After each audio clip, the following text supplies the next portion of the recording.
કરું છું અને પત્રકાર મિત્રોને આવકારું છું।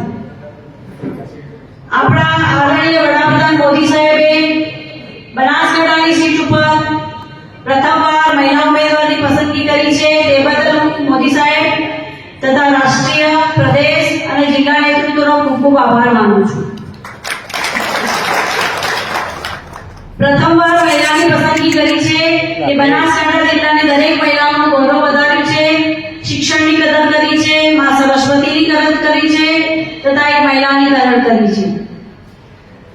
મારા દાદા ગલબાદાદાના પ્રયત્ન થકી આજે બનાસકાંઠાના લોકો માટે બનાસ ડેરી એ જીવાદોરી સમાન બની છે અને હું પણ એ સેવાના સંકલ્પને જરૂરથી જાળવી રાખીશ।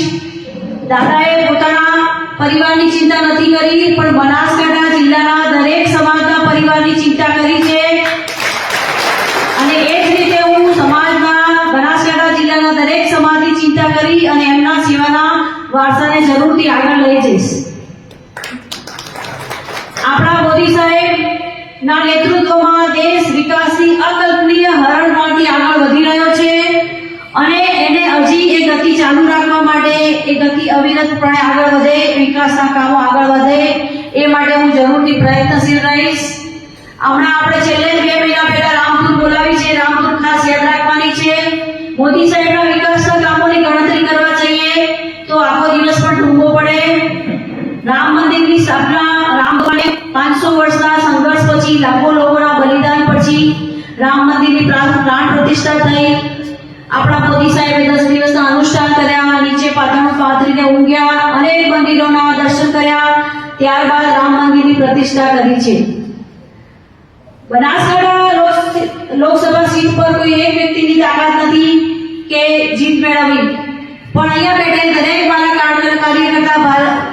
કાર્યકર્તા ભાઈઓ, બહેનો, વડીલો, તમે પોતે જ ઉમેદવાર છો, એ રીતે તમારે મહેનત કરવાની છે અને અત્યાર સુધી ન મળી હોય એટલી દિયોદર વતી વિજય ભીડ મેળવીને બનાસકાંઠાનો વિજય મેળવવાનો છે।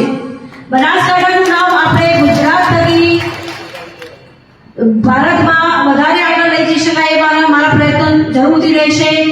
મોદી સાહેબ અને ભૂપેન્દ્રભાઈ પટેલ સાહેબ અને કેસારી સાહેબના નેતૃત્વમાં દિયોદરમાં બહુ વિકાસના કામો થયા છે।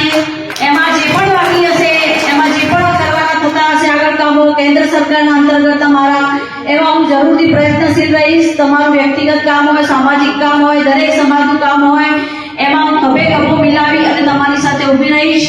હું વર્ષોથી શિક્ષણ સાથે જોડાયેલી હોવાથી મહેનત કરીએ તો મારો નીતિક્રમ રહેલો છે, માટે મહેનત કરવામાં હું જરાય પણ પાછી નહીં પડું અને જીત્યા પછી તરત જ કાર્યાલયની શરૂઆત કરીશું। કાર્યકર્તાઓ